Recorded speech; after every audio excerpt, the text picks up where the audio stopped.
A 1, 2, 3.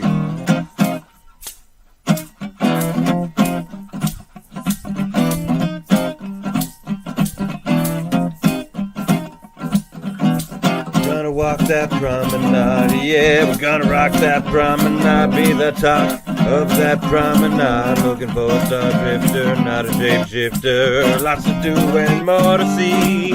Sweet sticks from a jump tree, oh, oddities, opportunities. Free advice, but not for cheapo gambling wheels. Shaded deals, meet me back here tomorrow, please.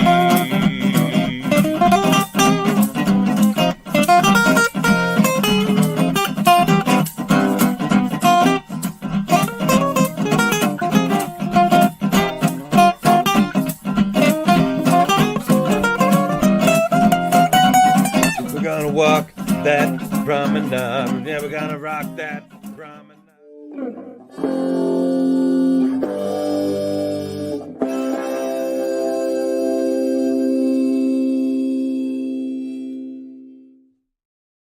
Hello and good evening for this Monday, May 13th, 2024. Star Trek DS9 is over, and it has been since 1999. But we're just getting started here on Live Along On Podcast for our final episode's review of Star Trek DS9 here on titled What You Leave Behind. I'm Dave Mader, and a 4-year journey has come to a close. Well, nearly. We'll have an epilogue next week, but we're going to break it all down here with a great panel that's been with us for most of the way through all of it. Starting off... Yeah, less so Jody, but more so maybe Kevin Millard. How are you doing, Kevin? It's been a long road. Getting from there to here. Of course, coming in next, the man who did come in here for season 7, but I think he's he's been following our progress along the way. It's Jody Simpson. I've been rooting for you from the backyard, like the back lines, until you were brought to the front lines. Yeah. To help finish the season out. And last, we have the man himself. It's Adam Woodward. Hey, guys. Yeah, and I came in for season 7, too, and I've enjoyed every second of it. Actually, not every second of it. I've really enjoyed the last 5 episodes. Yes. Okay, yeah. Thank you. To be fair, I enjoyed it. Not every second of it, but nearly every second of it. Spoilers, if you have not seen the finale of Star Trek DS9, I'm taking my glasses off, it's clear. Okay. Maybe watch that first. Yeah. Maybe watch that first. It's only been on for 25 years, so whatever. It's only been but then we were talking to Murphy the other day, Adam and I, and then we said something. He's like, I haven't got to that part of the show. And we're like, it was 25 years ago. And then I remember Ashley was getting all mad at us at one point for telling her stuff that was coming. And we're like, the show's been off the air for decades at this point. But spoilers, I guess. But anyway, guys, we're bringing this all down. We got, of course, people in the live comments, our biggest fans. We got, of course, Norman. Got to rock that promenade. We got Super Sam back with us once again. He's back. Who gave him the moniker Super Sam? I think he gave it to himself. Oh, okay. Super fan. Super Sam Van. Super fan. I don't know. We'll work on our how we spin that. But breaking it down. Oh, and here's the man who it's like a reunion. Who started it all off with me 4 years ago. It's Jeff Mader. Hello. Today is a good day to discuss the death of DS9. I suppose so, yes. And of course, Jaemeel Robinson, who has been with us for a lot of this, he might stop by, although he just said currently in transit. They kept him late at work again. He's pulling all-nighters. Damn the man. What can you tell for a guy in retail? I guess. What do it's just the way it goes. Well, Adam can relate, perhaps. So we're gonna be breaking all this episode, the finale down, and I guess the end of the series. And I guess I want to go first, I guess, to Adam, because I'm guessing you watched this for the first time somewhat recently. Last night, and again, I did not know what to expect. I found how long was that whole, because it didn't feel like 2 episodes. It was that long. It was 2 episodes long. Yeah, Hour and a half. Yeah, it was an hour and a half. Okay, I really enjoyed it. I thought it had the right amount of everything, even the ending, which my wife was watching with me too. She's watched every episode with me, and she thought that the flashbacks were kind of weird, but I enjoyed it. I'm gonna say I like the battle scene. I like the closure. I was very satisfied. I was telling Kevin I was very satisfied with this ending. Very satisfied with the ending. Okay. Okay, Jody. I don't know. You've seen this before, but how was this rewatch? 25 years ago is the last time I saw it. Before I saw it today, actually, I watched it again. Okay. And how did it? How was it again on the revisit? Well, I'm always going to be the Debbie Downer here. I remember enjoying it more than I did this time around. Interesting. Was there anything in particular that sort of dragged for you, or? No, not really anything drag. I think it's still a solid, 2 episodes, I guess, technically. It's a solid outing for sure. And I think it's probably one of the better endings to the Star Trek series. The ones that actually had endings. But yeah, overall it's a good episode. Don't get me wrong. It's just I remember it more fondly than I did watching it. I'm like, yeah, this is kind of, there's some dialogue in this episode that is just baffling. But I shed myself of the prophets. yeah. I free myself from a lifetime of hypocrisy. Yeah, there's also some really good scenes in it. Like I like the only scenes I didn't really like were almost everything with Sisko in it. Funny enough. Yeah, which was odd. But I also don't like the whole prophet storyline thing that they did. But they didn't go overboard on it, though. They didn't go overboard. I also got to see what's her name get killed, which is great. I wanted to see her killed for 7 years. Kai Wynn. Well, Kai Wynn. Yeah. okay. I was like, what woman died? Oh yeah, it was Kai Wynn. Yeah. We think she died. She may have get sucked up to the paw race. We're not really sure. Yeah. Either way, she's no longer in the picture. She's no longer in the picture, nor is Gul Dukat, nor is Captain Sisko by the end of this. Kevin, next to you. I like almost I love almost everything about this episode, and I think it's really hard to end a series well. It is. Most series don't do it well, and I think this is done well. I generally. Yeah. I agree. Two things I don't like. I don't like that. Why did Sisko have to go away? Yeah. There's no reason for it. And my only theory on the ending here with Sisko is that he does die.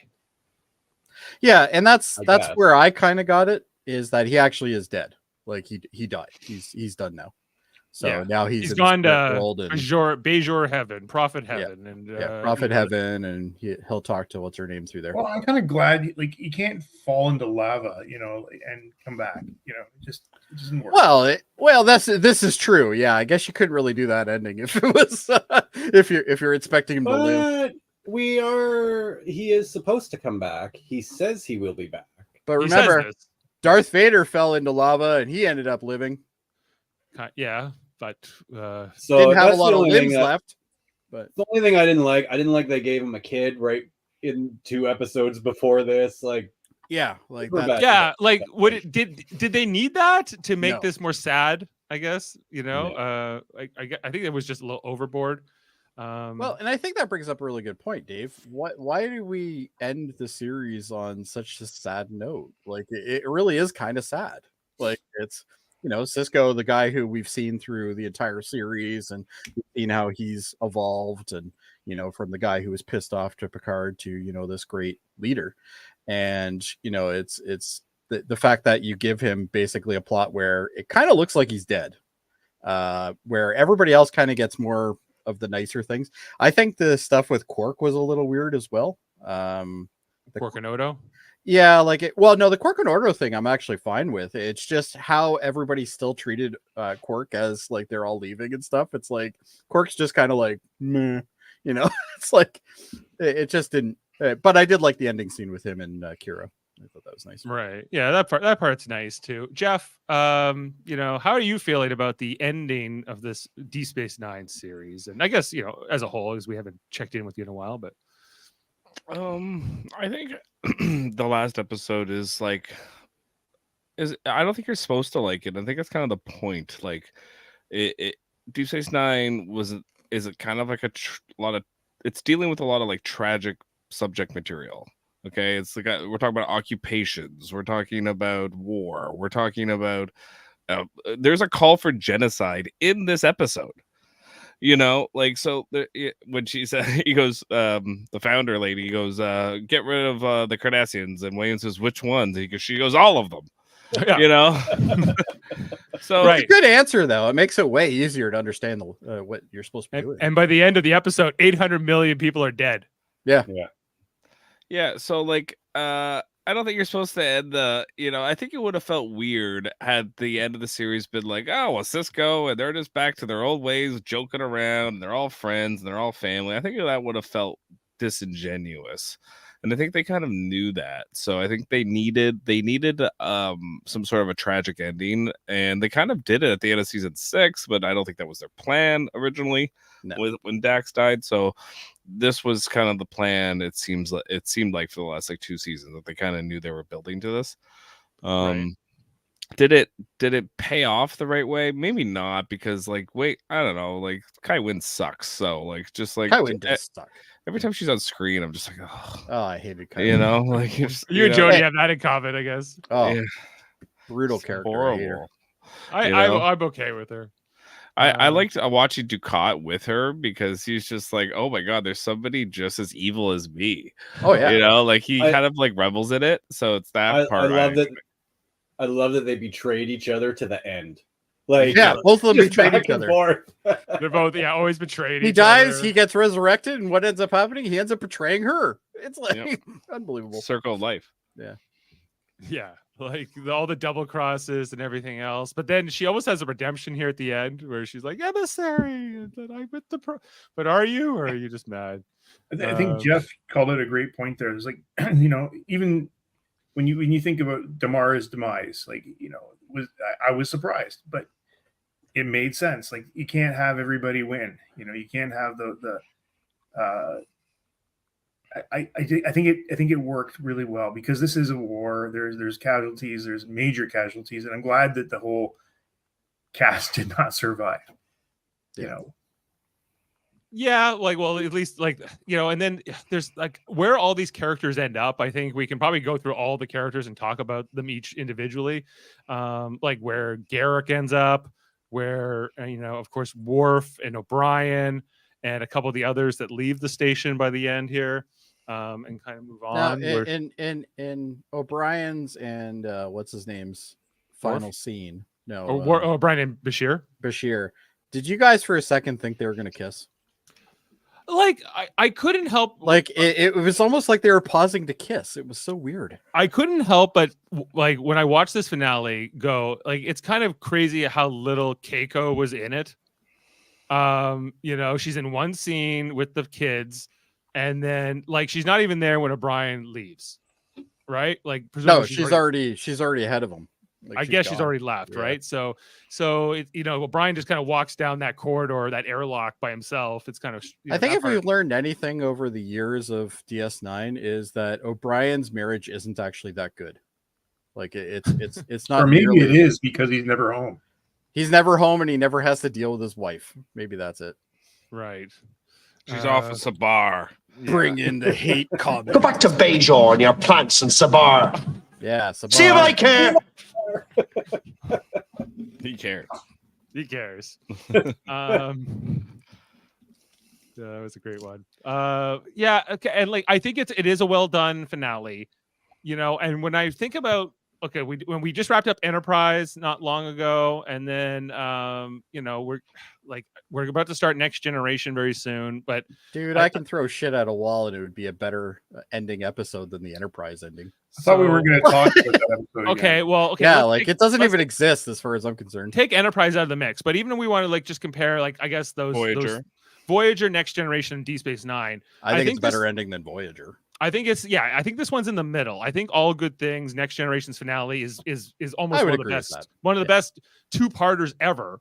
Best finales ever. It's really hard to top that, I think. And I think that, but I think this is better than what Voyager did in their finale. Because I think Voyager. Oh, I agree. Yeah. Voyager just kind of cheats their finale with a bunch of time travel and whatever. And, yeah. you know, and this I think was what was made sense the most, but at the same time, I think it's there was parts of it I was like, maybe I would have liked to seen it go a little differently, or I would have liked a different sort of ending for this character or that character, but it's pretty minor, But I do agree with I think maybe it was Adam that said it, where they're like, how long was this episode? It's like it really did go quick. Like it wasn't like there was a lot of draggy areas in it. Like Right. it was pretty decent. How about this part with Ezri and Bashir in bed? Okay, this is how it started, and I was like pissed off right away. And you're like, fuck this show. But Dave, I actually forgot about it until you brought it back, and that was only 24 hours. Oh, and you just brought back the trauma. That's all right. It's quick. Jeff, do you like the Ezri Bashir relationship? Sure. I mean, I don't really care, like I think their relationship is kind of I think a lot of people had like the ick factor because it was like, oh, this is Worf's girl, and then it kind of like kicked Worf off the show a little bit, like he's there but he's not as involved. So Bashir takes more of that role, and I don't know, it was okay. I don't know. And he says that he knows. Like, he says, "Oh, I'm gonna find out how far these spots go down." But Norman's saying Bashir is a doctor; he knows how far the spots go down already. Yeah, he's trying to be like James Bond, like and the thing. Speaking of that, the thing I like about Bashir the most is not this stuff. The whole point of his character was that he was like he was striking out. He was a wimp. So I guess they wanted to like finish the arc that he can get the girl. He finally got the girl, yeah. Right. So like that's why it's in the finale, and I get it. But I think the part that I like about Bashir the most is that he's like this super smart guy that is involved in all sorts of different like subjects, like where he's doing like the secret agent stuff. He's doing the advanced programmed people. Like a lot of his stuff is just like a very heady character. You like him because he's the most morally righteous of the yes crew. He's absolutely the most morally righteous, and he's the only one who would ever stand up to Sisko, really. Right. So so for those things I really like him, but this stuff is just like, I don't know, whatever. I can take it or leave it. I don't even need it. It's icing on the cake. It's not even. It's like, I don't need it. It's pineapple in the cake. It's pineapple in the cake. Upside down cake, baby. Yeah. Why did it need to be upside down? It's swinger cake. All right. Well, here comes the only scene here with Keiko. As who cares? Yeah, and Kiriyoshi, and they say, aren't you going to tell Julian? Don't play with my model. Don't play with I let you play with my toys. It's not a toy, it's a model. But this kind of gets shoehorned into the finale where we find out O'Brien is going to take this professor job, but there's no lead up to this at all. Like we had 6 or 7, no, maybe a whole season lead up to the Bashir Ezri thing, but this kind of gets dropped. Yeah, you could have threw like a conversation in there at one point or another with him like talking to Keiko, saying, should I take this? I've been offered even this, even blah, blah, last blah. episode, even one episode before, but no. Yeah, like you were literally there, like Yeah. Then we kind of mentioned we check in here with Sisko and Cassidy Yates, who's already got morning sickness. She's newly pregnant in the first trimester here. She's going off to she's the real hero of this episode. Yeah. Then Jaco shows up. Jaco. They're having the hug. Jake has not been in an episode, I think, for a little while, right? I don't think he was in the background for a couple of them. But. Yeah, but he is barely in this last season. And in here you come. I'd say Cassidy's in it significantly more. Not that that's a bad thing, but anyway, Sisko has to go off to his final battle at Cardassia, and she sends him off there as Cassidy's getting sick. Then Worf is walking the promenade, meets up here with Odo, who said they hope that they find Kira on Cardassia as they're heading to the Defiant. And the new Defiant, by the way, as they just got it 1 episode ago. They're getting ready to go into battle. Sisko says, Denog, I think you know the way to Cardassia, and he just has to follow the ship in front of him as we get this, the fleet of ships leaving here, the station going off. I think the killing of the ship should have been left to this episode. Maybe. because I think it would have been a better nod off to it. You know what I mean? Then Yeah. Well, now you got a new ship. Yippee dippy. Yeah, like I just think like they killed the ship just to bring the ship back to life. You know, Yeah. they Doesn't make any sense why they searched for Spocked it. You know, they found its They Katra, really did, yeah. and they put it into a new body. But you know, it's all good. What the fucking ship? Who cares? It's the ship. What do you mean, Kevin? She's a lady. So anyway, You treat her like a lady. this is Deep Space Nine. That's the title card. So I don't exactly like. Technically, this is 2 episodes, but you know, it plays like 1 when you watch it back because you know they call it 2 episodes, I guess, because they thought for syndication purposes they would have to break it up. But I don't really know exactly where part 1 and part 2 stop and end. If anyone wants to stop me at that point, we can break that down. But what you leave behind, the title here on Cardassia. As we get into it, we see from the Dominion side here on Cardassia as they're planning for the big battle, looking at the lines. The founder, of course, crumbling to pieces as she's, you know, saying to her new Breen friend, you know, I think this is where they're talking about like sending their troops in together, the Breen and the Jem'Hadar side by side. It would be demoralizing for the Jem'Hadar, but I shall allow it. She's so nice to the Breen guy. You know, and then she says, "Oh, and yes, you can control Earth and Romulus too when this war is over." And then Wayun gets jealous. I thought I would be in charge of Earth after we conquered it, and she goes, "Yes, you will. But you told the Breen guy he could be in charge of Earth. I would tell him whatever he wants to hear." Just who would have thought the treacherous race would do the exact same thing over and over again? Who would have called that? She says this with the Breen guy right on the other side of the room. So like, I'm like, I think he heard why you. is he surprised by this at all? Yeah, I don't know. Then this Broca. I can't remember. Broca shows up. Yeah, the Cardassian collaborator.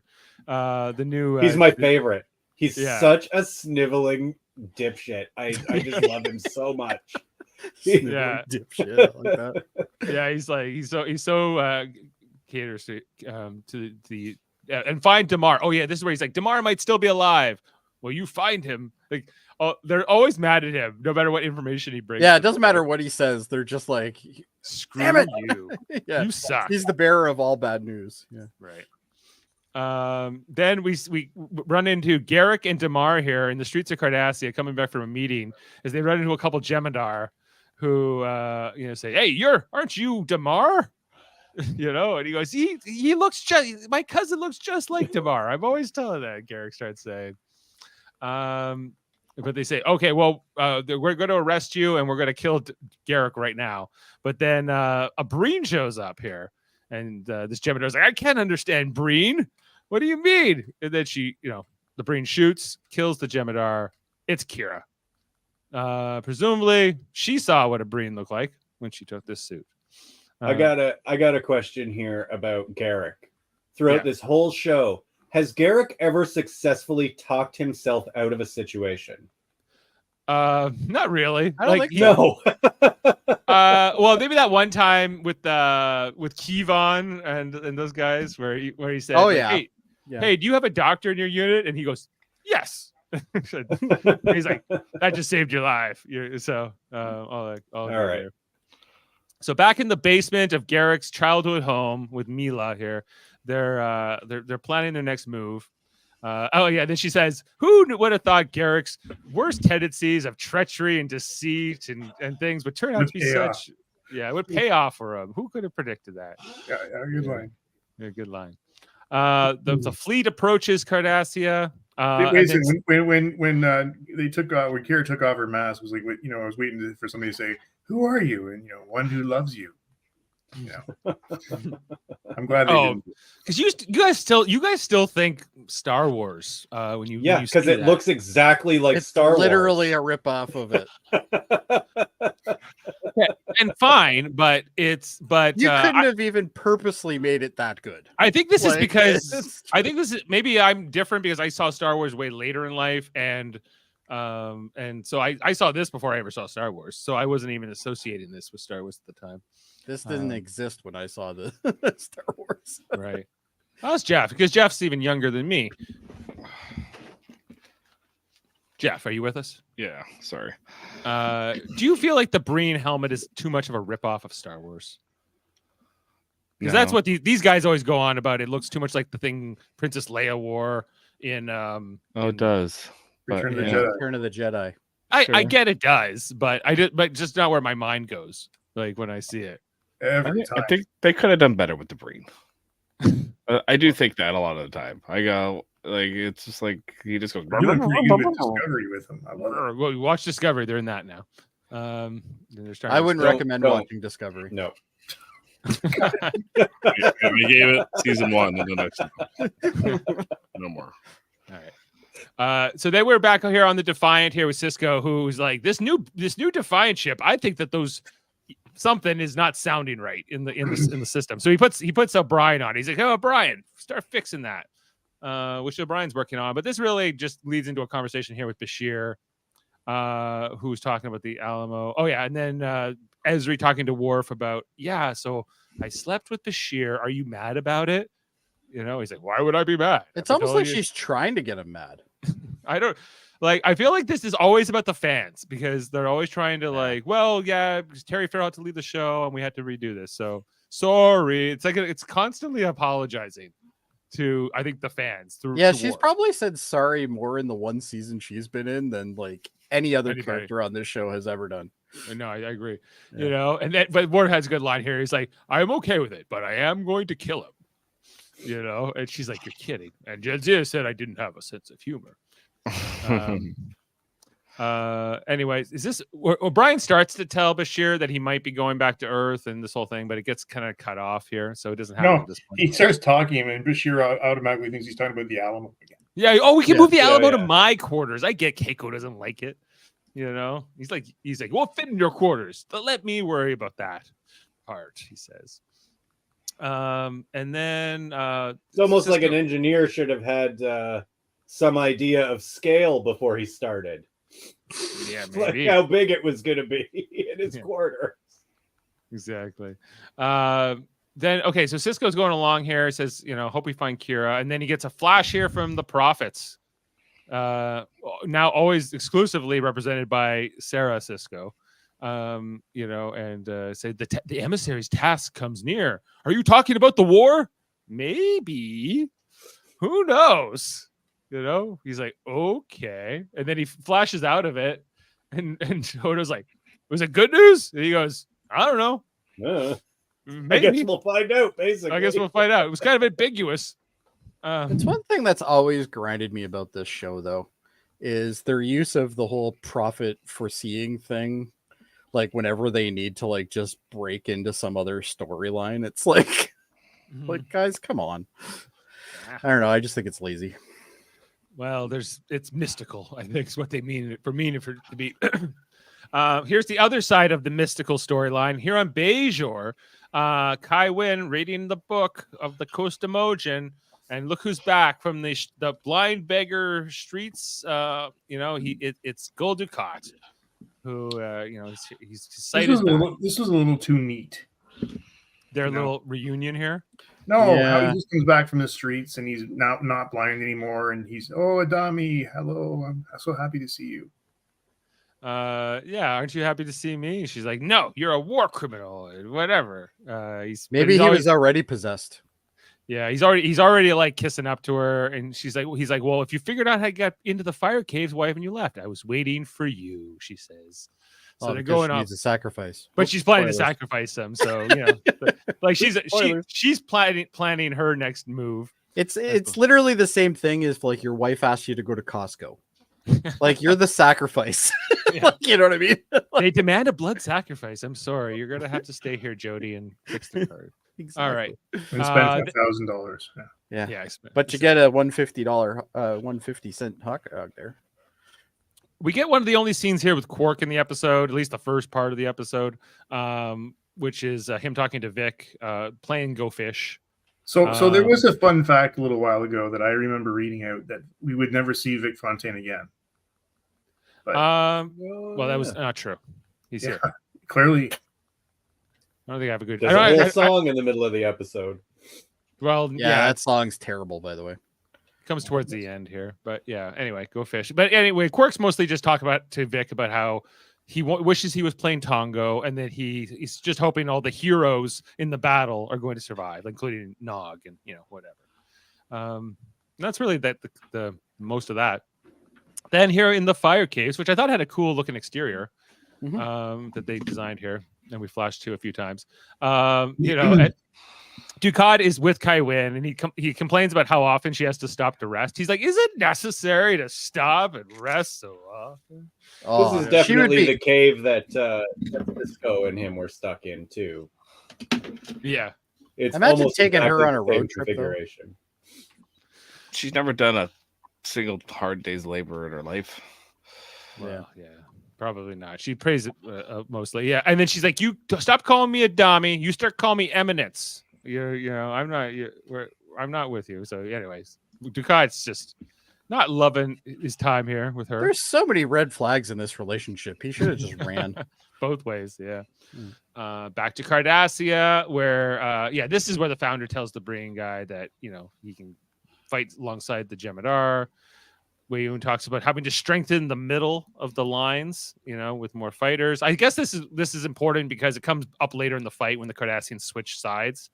That's the only way they're able to kind of break through, is that because of that. And then the power goes out here as we see that they are planning that the Cardassian resistance has done their sabotage, and that the power and communication's been knocked out. And she tells Broca here, "Go figure it out." What's going on with the sabotage. Is this where he? Oh yeah, he's like, yeah, but they're not. We caught them, but they're not soldiers. They're just normal people. And she's like, "Are you telling me that the Cardassians have turned against us? Is that what you're telling me?" This guy has just got a terrible life. To me, this is the first time she seems really dangerous. Yeah, right. Oh, so what? Did Kevin forget about the time she killed 500,000 Cardassians in it? Well, but she ordered that, right? But this is her actually getting physical, I guess. Yeah. Right. Oh, that's true. Yeah. Right. Well, every other order is done calmly. This is she's panicking. She's ravenous. Because she doesn't normally get angry, or she doesn't normally lose it, ever. But this is one of the few times, right? And then in the basement here, the resistance is planning things out. The power comes on, and I think she tells Weyoun to punish the Cardassians for what they've done.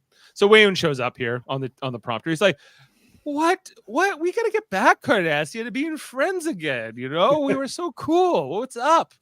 And that's why we had to teach you a lesson. Minutes ago, we destroyed an entire city and we killed everyone there. There were no survivors. And there were no survivors. 2 million people. Yeah. 2 million people gone. See ya. Shran's a badass. Yeah.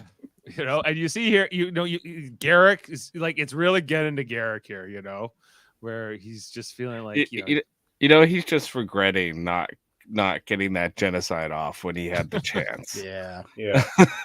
Right. You just see it, the regret in his eyes. Like, stupid. Only Worf stopped him. Yeah. And then being upstaged by Section 31. Yeah. A rival organization. Who had already put their plan in motion by that point, so it was, anyway. Yeah. Things are definitely not coming up him. No. Damar's like, I should have killed that Vorta jackal when I had the chance. And they say, well, he did twice. He did. Didn't work. Yeah, he did kill him twice. But so they say, well, we're gonna have to do something. Storm the capital or whatever. They're out of options here. Then back to the Defiant, where Cisco is talking to Martok and Admiral Ross about what they're gonna do here, the battle, pushing through. He's like, remember, we're all gonna have a bottle of blood wine together on Cardassia. He's like, Martok's like, a bottle. I brought a barrel from Cardassia, the finest vintage. 2309. 2409. There is no finer vintage. Well, good in here. Everything is the best with Bartok. It's never. Yeah. It's never. Everything's the best. I got a mediocre barrel. He's a man of high society. He is. Nog's like, he makes it sound easy, like the victory will be easy. So he goes like, he knows it won't be. Like, we're going here. As the battle kicks off and we see both of these fleets approaching each other. And this was like, I remember watching this the first time back then. Oh yeah, I was like, this is like here we go. It's the Super Bowl of space battles on TV. Oh And yeah, that's, it still really is impressive. Like, it holds up pretty well. Yeah. Oh yeah, like we stay with that Breen ship, Nog, and then we get these exterior shots as he's chasing a Jemadar ship and getting like the battles off here. I don't know, like some cool angles. Again, this was done on a TV budget, 25 years ago when this was not the standard, so this was a lot for them to pull together. Well, this is where they saved all their money throughout the rest of this right. All the bottle episodes we got. Yeah, we're all leading to like, this. we got to spend money on those renderers. Yeah, and then we're cutting back to Cardassia here, and back in the basement is Garrick is working on his bombs and whatever else, and Neela's like, "Yeah, you didn't finish your food, but Damar did. He knows what a good meal is. He's a handsome man." And Kira says, "Oh, I think you're in love with him." He's like, "Never, nonsense." I don't know. There's some good stuff here with Damar, and their whole vibe as they're finishing things up. Right, but then before she finds love right before she dies. Yeah, the doorbell rings. Who could that be? There's no real indication how they found them. I just they kind of glossed over that. Yeah, they just do, right? And then the Jemadar and the Cardassians here show up. I guess they just killed her and threw her down the stairs, which is what we see here next. And then they throw a grenade down, like it's a stun grenade, and it goes off here. And then they all get captured here by the Jemadar and the Cardassians. Back to the space battle. Maybe this is one of the more impressive sequences here, where we see like the amount of ships getting destroyed, blown up, cutting it into like the interiors of different ships and seeing people die. We see the Klingon Wolf ship. 359. Yeah, like the Klingons. We see even the neck gets cut off and the guy gets sucked out. And, it was great. Yeah, it was great. The Jemadar actually flying their ships right in to destroy other Klingon ships quite a few times in like what you call, I guess, a kamikaze maneuver. Well, if you remember, that's what we liked about Enterprise, is getting to see all the people getting sucked out of it. They did do that. How bored were you, Kevin, on a scale of not at all. Good battles. Good battles here. Yeah, this is probably the best part of the whole thing. Yeah, like it's fun. Like you feel like it's even grander than we even see, right? We're only seeing the window of it. Yeah, little pieces of it, and like the scale of it is massive.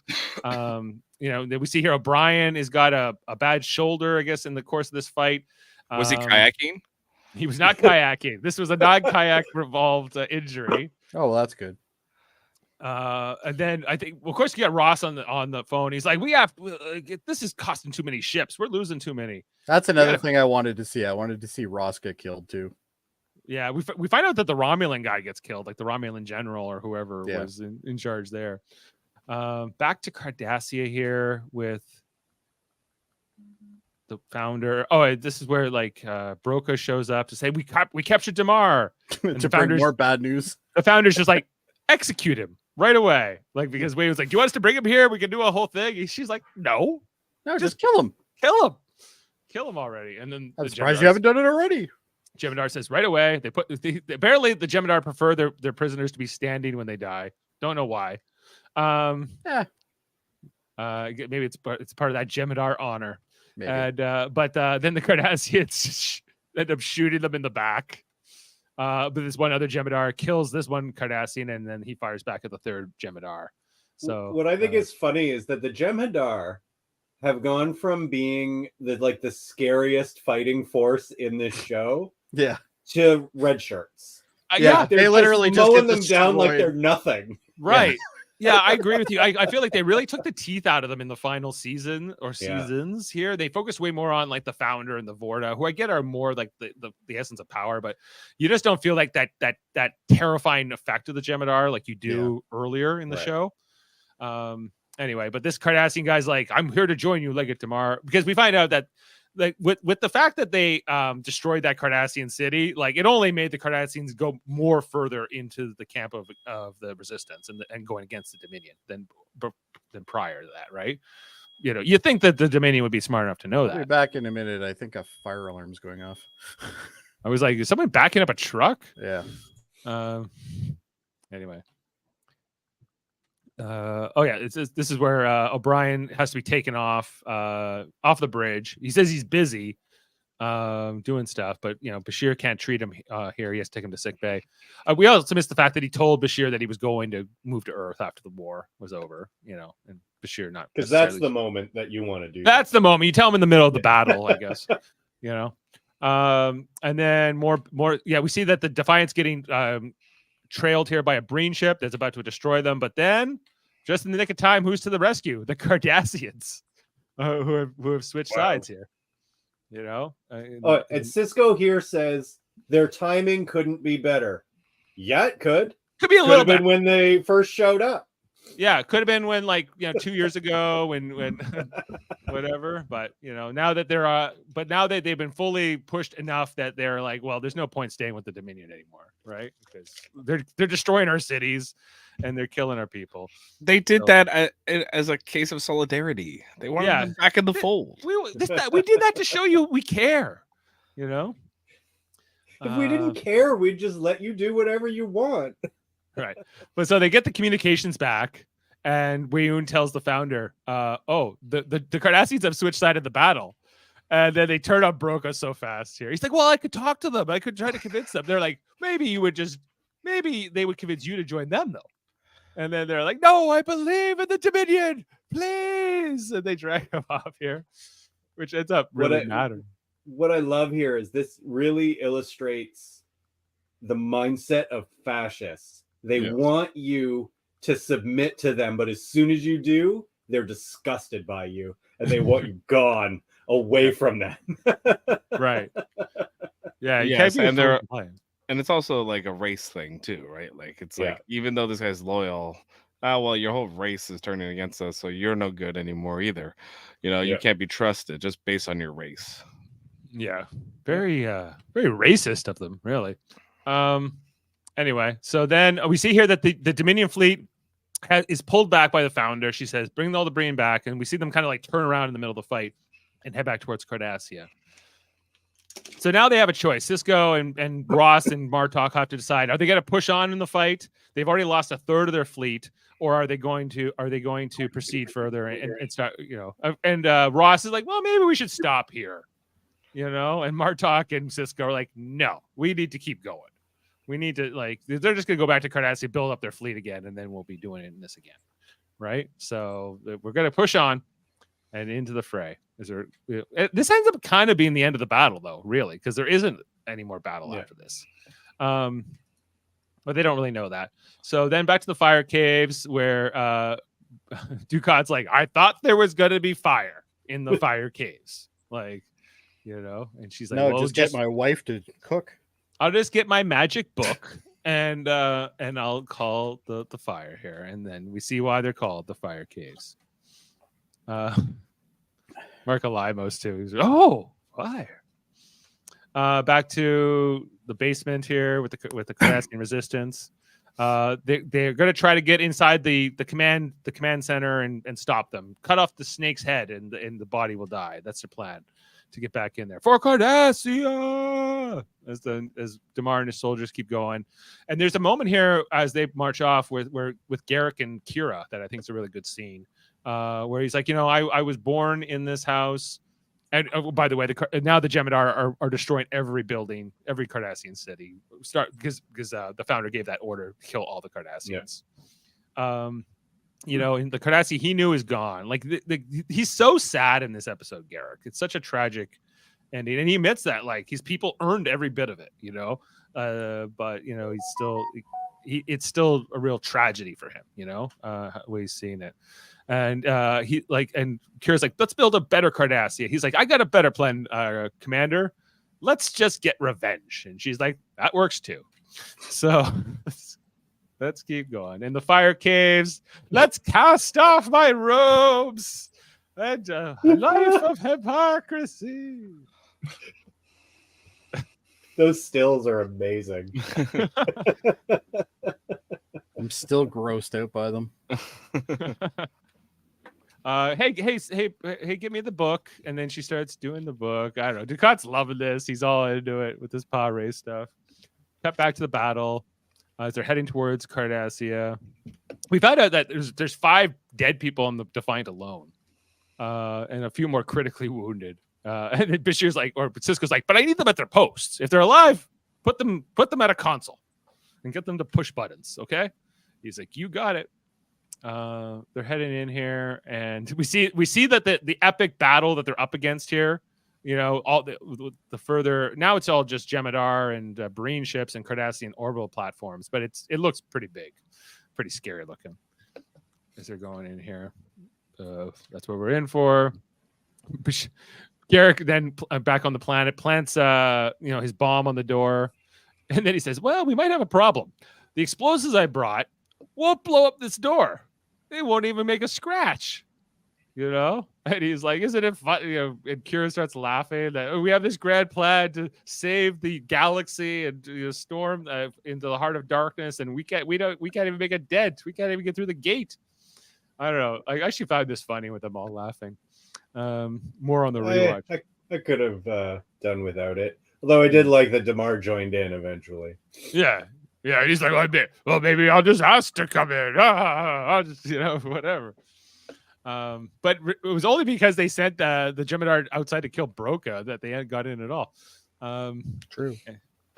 Anyway, the founder is dying back in the building, and there's this moment here with her and Weyoun where, he's like, "You are my god." She's like, "Oh, you've served me well, Weyoun. You are so good. Such a good, loyal Vorta that I'm little doggy." But I love when she says to him, or he says, "I'd give my life to save yours," and she goes, "If only it was that easy."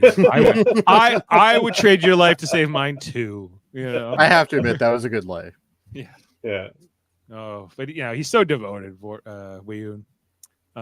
Then they bring out Broca here. The Jem'Hadar, they don't even shoot him. They just stab him with like him and a couple other Cardassians.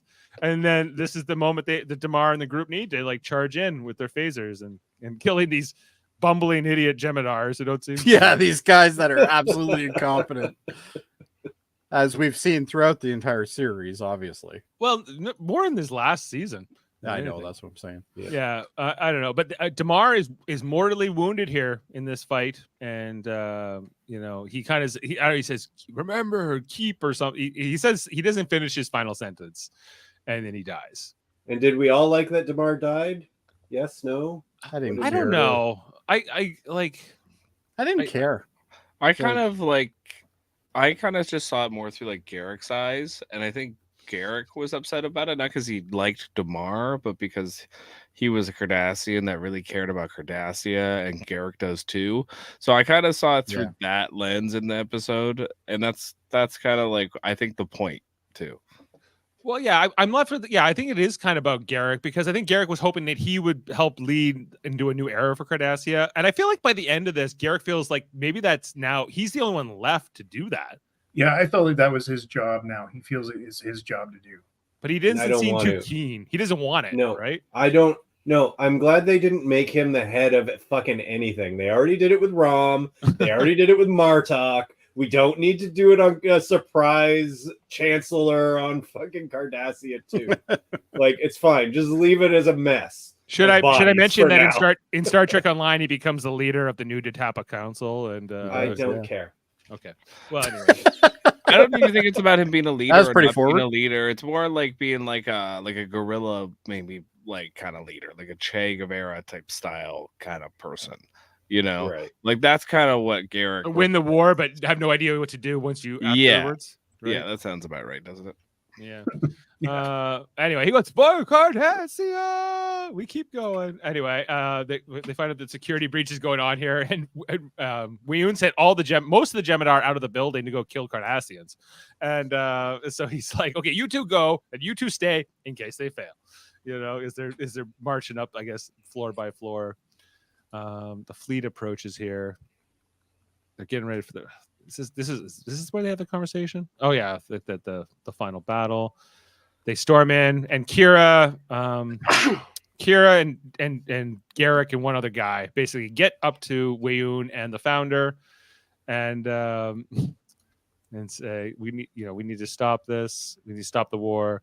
And Garrick just shoots Wayoon. I think. Yeah, Why not? Right? Why not? Well, he's a clone anyway. It doesn't matter. I guess he still died. But The yeah, last she goes. clone. I wish you hadn't done that.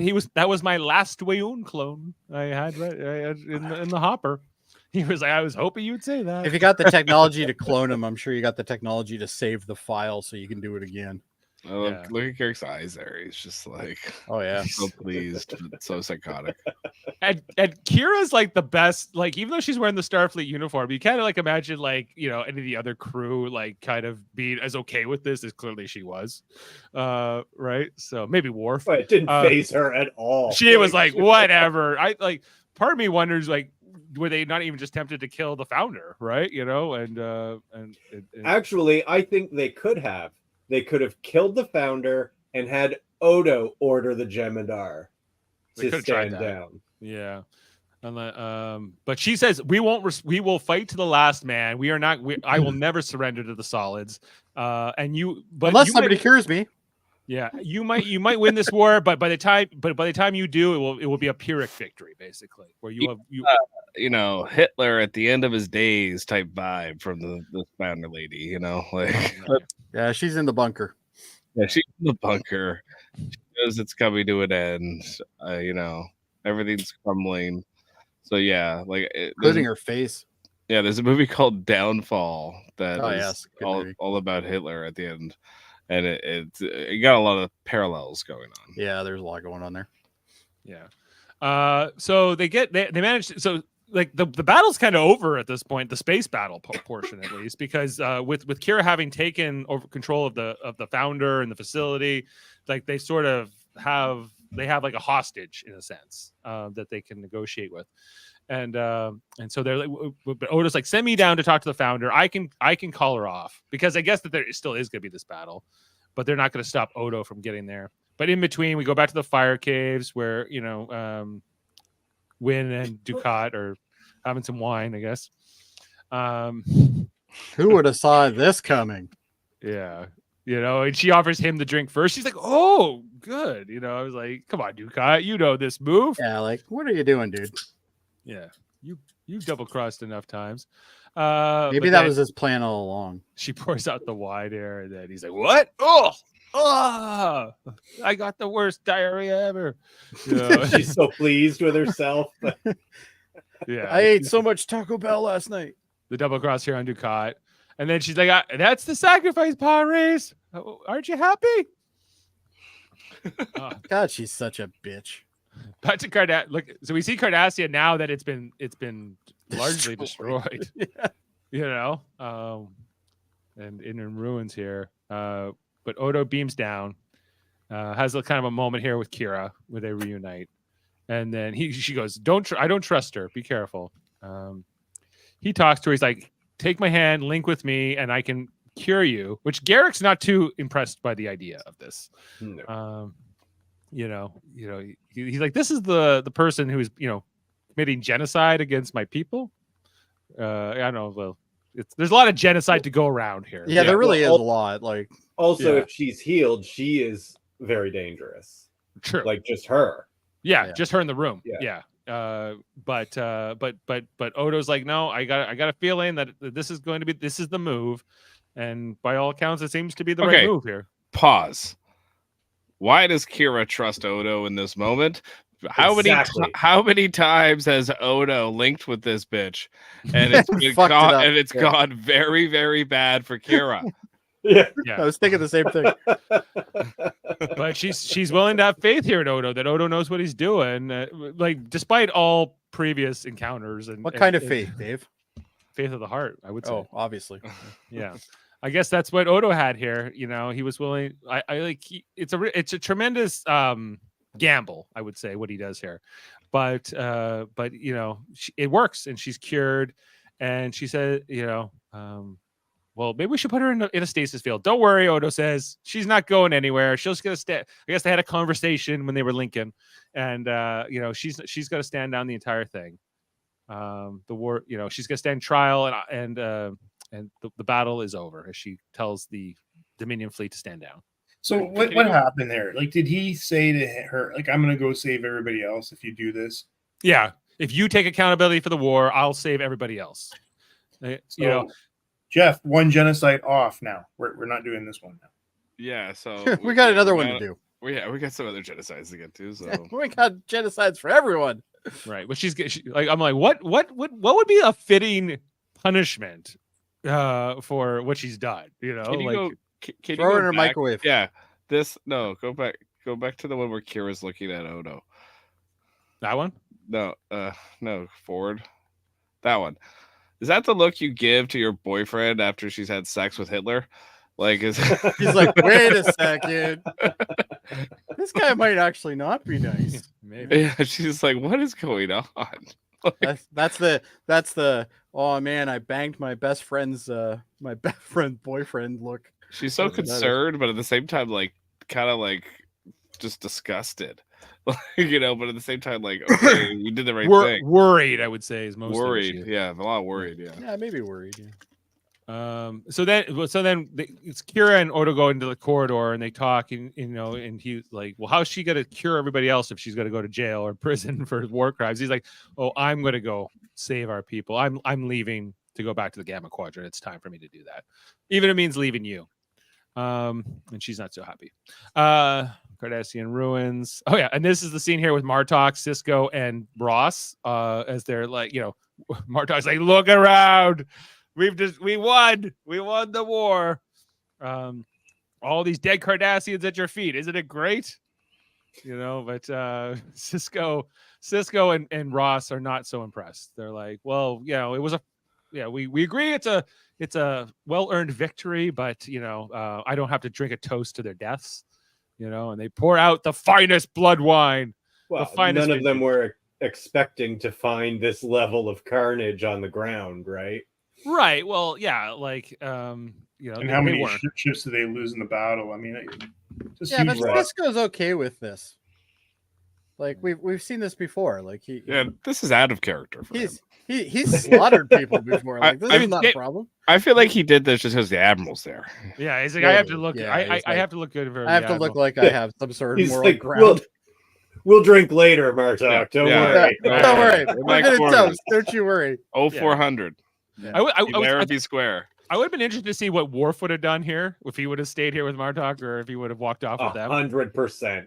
Yes. He would have stayed. They would have been singing, and oh yeah. And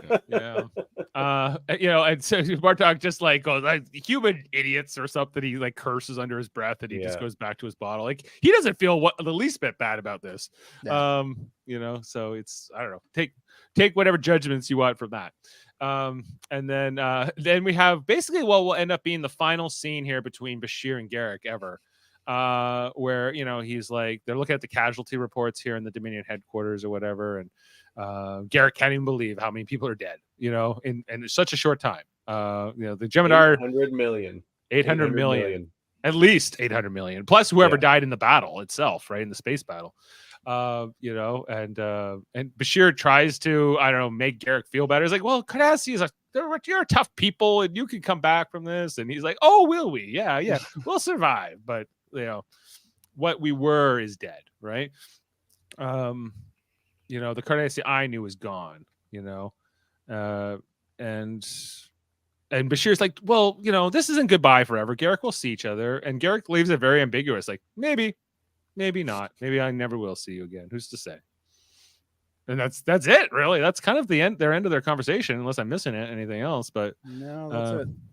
Yeah, and that's Garrick's ending in the show. Basically, he's like, my exile's over. Isn't it great? Like I finally got to come home. Didn't even get to see him go party on Ryza or anything. I kind of love that at the end that Garrick is just kind of pissed off at everything. He's like, this sucks. Like, we won and it still sucks. Yeah. Well, did you really win though? Well, he got the Dominion out, but nobody wins in war, right? That's kind of the point they're making. Yeah. In this last few scenes here, it's everybody loses except for Martok. Except Martok, well, and that's the whole thing with the Klingons. It's like that's kind of what gives them purpose. It's their culture, Right. So they're good with it. They're good with it, even though it's morally wrong, but from a human standpoint, at least.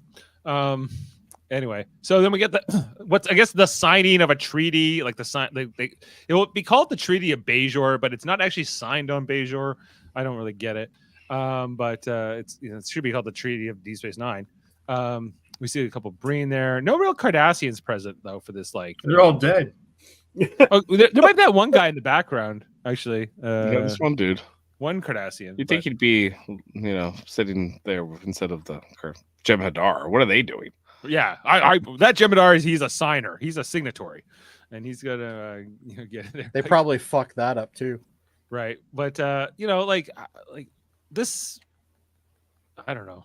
She killed 800 million people in the last couple days, in the last 2 days of this war. And she just gets to go back to the Gamma Quadrant. No, she doesn't. She's going on trial. No, she's going on warfare. trial. Yeah, But she's probably going to spend I don't know how much time in a Federation prison. 8 to 12 months. 8 to 12 months. probably. Yeah. Garrett got 6 months for attempted genocide. Yeah. So She was a little more successful.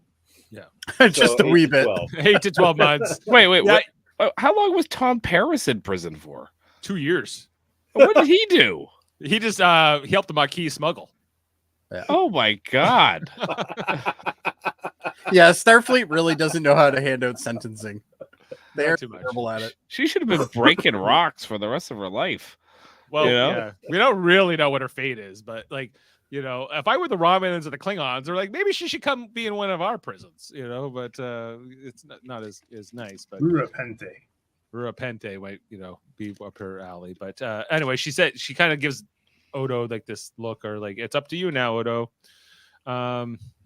Save our people. Worf's walking he's with Ezri here on the promenade. You're coming to Vix tonight? Of course. Then they run into Cisco, Martok, and Ross, who say, we've been talking about your future, Worf, and where you're going to go next. He's like, why? How come? He's like, well, we want you to be the new ambassador, Federation ambassador to Kronos, because Martok's going to go home. And Worf's like, well, my loyalty's to you, Cisco. Like, of course I would stay to you unless Picard calls, then my loyalty's to him. But then, you're definitely a 1A. But basically Worf accepts this thing. I get that, like, Worf needed to leave Deep Space Nine at the end of the show. There wasn't really much of a reason for him to stay here after the war was over. But yeah, like, I don't know if I love this ending for Worf. I think they already knew he was going to be coming back in some capacity somewhere. So right, because I guess they wanted to leave it open. Because this comes, this is before Insurrection. Yeah. No, not Insurrection. Nemesis, Star Trek Nemesis, the movie It's before Nemesis. Yeah, it's right. after And so when they do go to Nemesis, he's still in Starfleet. There's no indication that he is an ambassador or any of that. Yeah. So like, I don't know. I don't know why they throw this into the finale if they weren't really had any plans for it. But anyway, he's going to go. He's I do leaving like the scene though. I like when he walks away, and maybe Chancellor won't be so bad. Yeah. Right? I Oh, finally yeah. have someone who will go targ hunting with me. Oh, this is a great deal for Martok. It's a great. Oh yeah, it's- great deal. Yeah. I just don't know if that's where I want Worf to go, especially at this particular point in the of things. But whatever. And then Cisco, Kira and Odo have their little walk here. Kira back in the Bajoran uniform, which I would have left her in that Starfleet uniform, especially if she's taken over the station here at the end. But anyway, so this is kind of Odo's. Kira says, you could come back, Odo, after you cure your people. You don't have to stay. He's like, I know, but I got to teach them to be nice to solids. I'm going to teach them that solids aren't all bad. And besides, Kira, you're getting a clingy. He doesn't ask Kira, like, it's not even like considered if she can go with him. Right? No, it was just he's just like, no, you're staying here. Piss off. You can't come. Only I can go. Right. So and then we go to She Vix. go live on that little rock. She could live on that little rock. She gotta get a boat. Is that Ira Stephen Bear right there in the shot? It's Ira Yeah. Stephen Barrett in the back. Yeah, that's why I kept this shot here. And there's a few of the others, like writers and whoever, are sort of extras here in this final scene at Vix. This is where they're talking to O'Brien about where he's going to move to on Earth, and he's thinking about this city or that city, and all Worf keeps going is Minsk. I like Minsk. Go to Russia. Could have done without that joke. Minsk is Belarus. It's actually Belarus. Yeah, you're right. One time would have been fine. one time. Yeah. Well, yeah, the joke they go a little hard on the joke, but then Cisco gives his toast here to the finest crew Starfleet has ever known. This might be the last time we're all together. You're the best crew any captain ever had. This may be the last time we're all together. But no matter what the future holds, no matter how far we travel, a part of us, a very important part, will always remain here on Deep Space Nine. Yeah, like and I still debate whether it was right here. And then right after he runs away and he doesn't end up coming back. Right. I still really debate, like, was it right to end the scene here at Vix or to end it in Quarks? I kind of still wonder about that. I like the Quarks part of the ending. Could they just have ended the show right here, though, and no fire cave stuff? Maybe, Like, Vic sings a song, which this song is terrible. Like, whether you like the song or not, it takes up about 2 minutes of this episode, of this finale, right? It runs way longer than it should. Yeah. And this is the first time I don't mind a song in the middle because it's a finale. It kind of fits with the feel of the episode. I didn't mind it. But wouldn't you agree? This is where it got a little weird because if they had done the flashbacks part during this song, I think it would have been better. Much better. Absolutely. Much 100%. better. Yeah. Yeah, right. Yeah, because they give that to us after this, right. So, but in this scene, I mean, this is a fun fact, but I'll say it here is, so you had like a lot of the cast members were here. Jeffrey Combs was in the scene. Casey Biggs was in the scene. Aaron Eisenberg was in the scene. Hertzler was in the scene. Cicely Adams was in the scene. So you had a ton of guys that were just in the audience from the cast. Why couldn't Aaron Eisenberg be Nog in the scene? Good Why didn't question. Somebody had to attend the bar, I guess. Or they wanted to keep it to just a main cast, none of the but they have Cassidy Yates there. Like, she's not main cast. Anyway, but it's cool to see them all kind of scattered into the audience here and allowing them all to sort of be together as a company going out back to the fire caves. Jeff's favorite part. We're gonna get him a shirt that says "Welcome to the Fire Caves." Welcome to the Fire Caves. I am so glad they did such a good job with making the end of the war epic. Because if this was the only ending we had, oh my god. Yeah. So we see the pod race turn on Kai Wynn here. They throw her against the wall, and they kind of revive Dukat from his poisoning, and give him a full demonic possession for him. Somehow undoes his surgical alterations to look Bajor. He's suddenly Cardassian again. He seems very happy to be Cardassian again. Yeah, He does. Yeah, it was quite some magic they did there. Those pod race. I guess it's probably within their abilities. But yeah, he's like, you thought they would pick you to be their emissary, like, and then all of a sudden Cisco gets a feeling. Down his spine, like there's something. I have to go. I have to go to the fire caves on Bajor alone. I have to do this alone. Okay, see ya. See you never. See you never. It's a 3-hour trip to Bajor, right? maybe he was just going for milk. I don't know. Yeah, he went for milk and he never came home. I gotta drive to Detroit. I gotta go. It's like he's like, I don't want another fucking kid. I'm leaving. Dukat is there. He's loving his new powers, and he goes, "Hey, look, Cisco's here to stop me." And Cisco got a phaser rifle. Hey, Benjamin, Captain, whatever. They haven't really seen each other since Dukat beat him with a pipe and whatever, like last season, right? Oh yeah. They haven't run into each other in a while. He was busy being a street guy, and throws the phaser out of his hand, and he's able to get Cisco tries to hit him with some punches, but it's not working against him because he's got Wraith power. He has the Force now. He's like a Darth Vader. He can make him get down on his knees. And he's like, you have a knack for picking the losing sides, the Dominion, the Power Race, etc. But you can't stop me. And then Kai Wynn tries to throw the book into the fire, but Dukat can just whip it out of her hands. And he's like, "Are you still here?" I did like that so line. good, yeah. Yeah. Because that's how I feel every time I see her on screen. Yeah. Yeah. Well, here's your moment, Jody. I where hate that you- fucking character so much. Well, yeah, she I might did be dead. enjoy this. I would have liked it to be a longer scene where I got to see her suffer, but I'll take Oh, what I she can did get. burn up Jody. I think that's pretty. Yeah, well, I wanted Yeah. more suffering. I wanted like Anakin You know, Skywalker burned at the type like suffering. burned at the Yeah, I'm stake. still kind mad of- at her for Nurse Ratchet. You know, like What I don't know which character is worse, but it's probably Kai Wing. Probably Ratchet. Yeah. Miss Ratchet is pretty bad though. Yeah. Yeah. So by Kai Wynn, was that redemption? Did she redeem herself? No, No. no. No. No, she was selfish to the end. Yeah. True. Yes. But before she died, she said, "Emissary, the book. It's all about the book." So Sisko just tackles Dukat into the fire caves, and I guess this was what Sisko's task was. I really This wish he did a thumbs up though when he was going down. You know, That would have been yeah. awesome.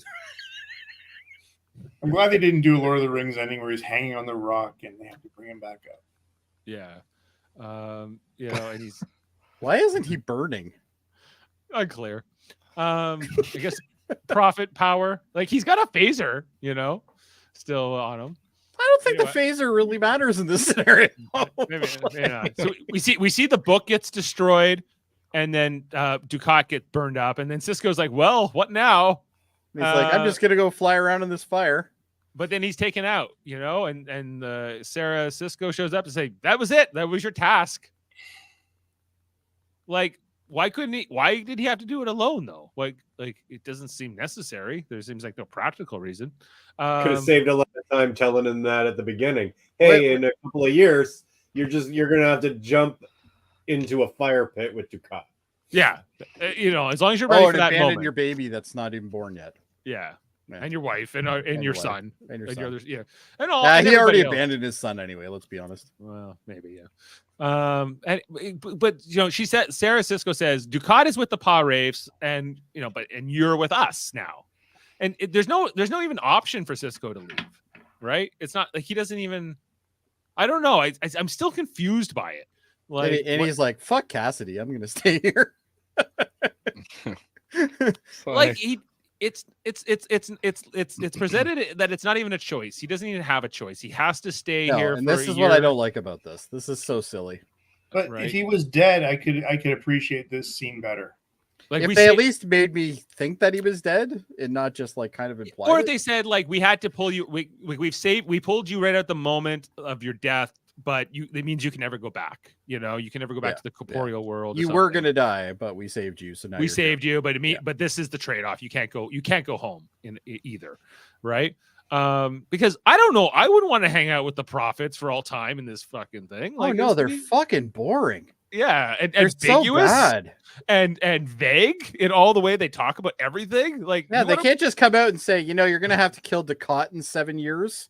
Do you Yeah. think you could just maybe kill him now and save the time? They said don't marry Cassidy Yates because this will bring you great sorrow, right? No, They but don't it's- have- No, but having a kid and never seeing it again, that would be. well, that's the sorrow. That's what they meant. But It's because the prophets are selfish, right? They want this to occur because they want the Pa Wraith to be destroyed. They don't care about Dukat. They care about the Pa race, right? So it's like, they know this is going to happen, but it's only going to happen a certain way. And they could tell Sisko, but if it's like if Doctor Strange told Tony Stark, hey, this, you're gonna have to snap the fingers or whatever, it never would happen. So it's the same thing here. yeah, I agree that like this is all about what they need. They also say that now that that Costa Mojang book is destroyed, like the door with the Pa race is closed forever. And I'm like, well, why wasn't his task just to destroy that book? Yeah. Like or something. Like, Yeah, you would I think don't- that would be easier. Yeah. Yeah. But anyway, it's Or kill him before you get to this. So he's now missing. We catch here with Cassidy Yates and the crew who are like, we looked for Sisko for a long time. We can't find him anywhere. We found his runabout, but he's gone.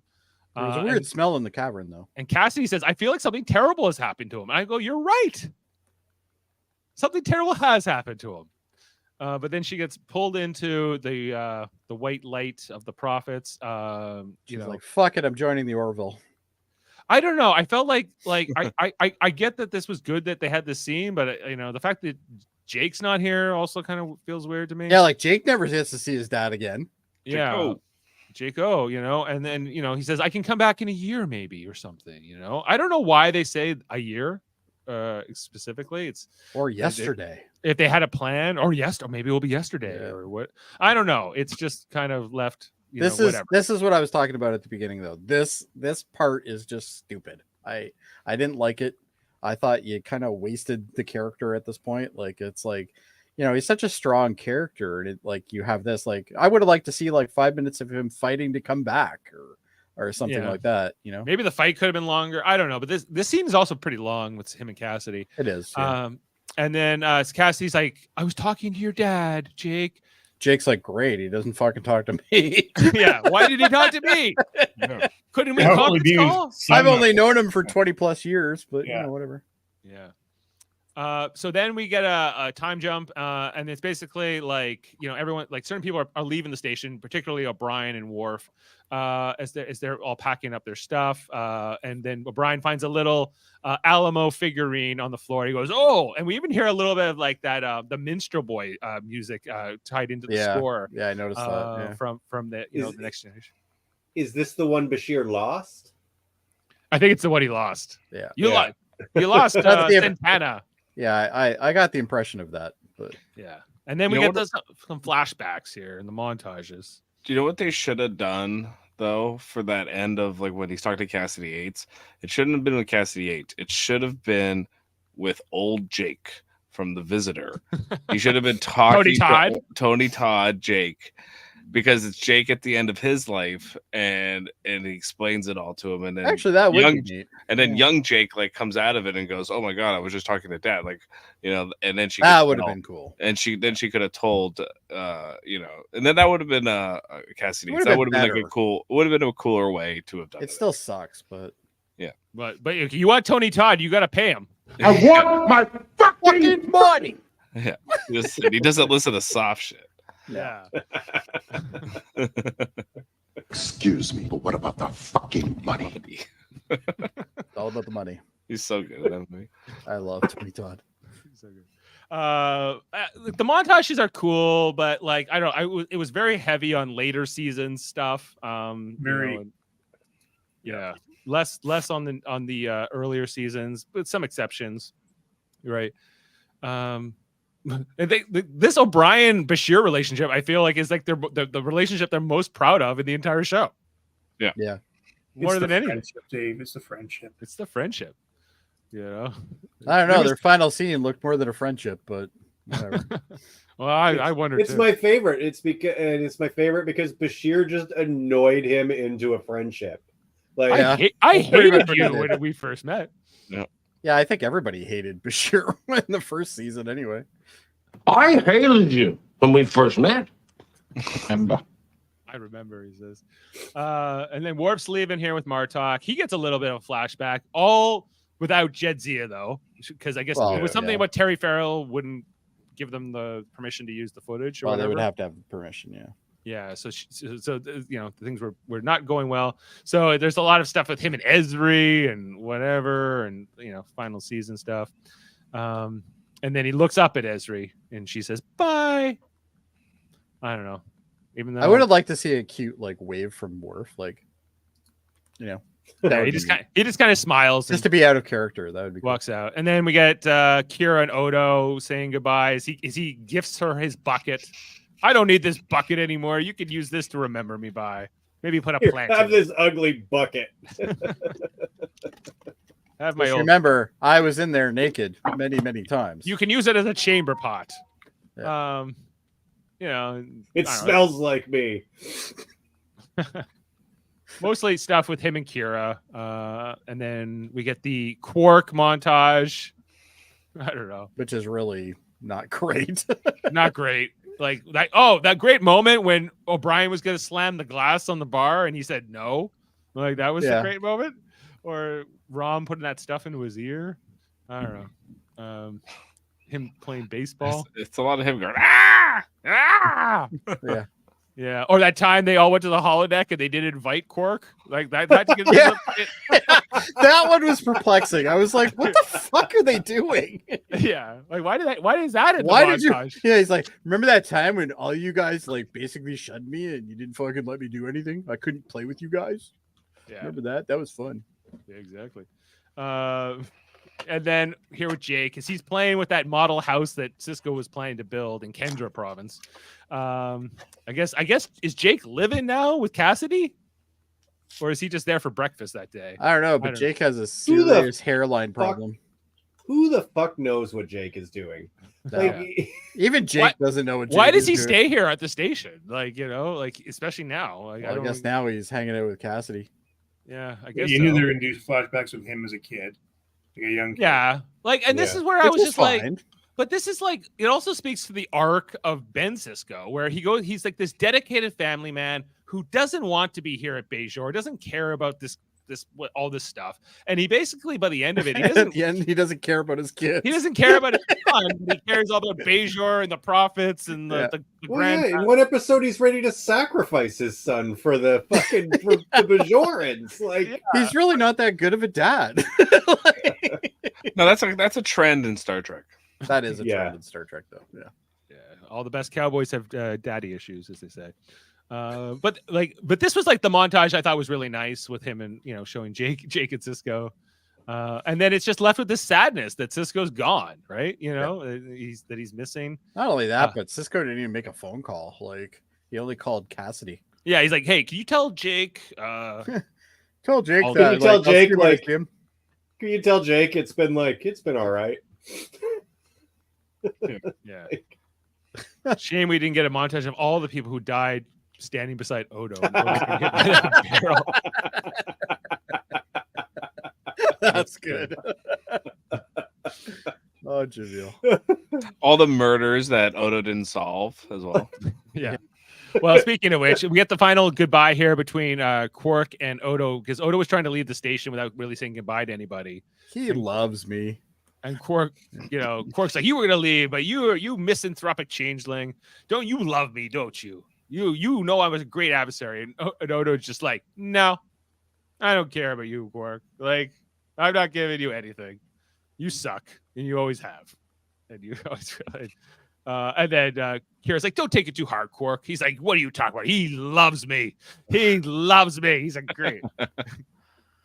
So anyway, he cheers him on the way out. And then we get the final Here's scene here with Should we kiss? the bride. Sometimes I'm like, I don't know. I feel like forget Ezri and Keiko. Just put these two together. Put Like, these two together. Yeah. I think that's what the show's telling you. Yeah. But anyway, and so they say goodbye again.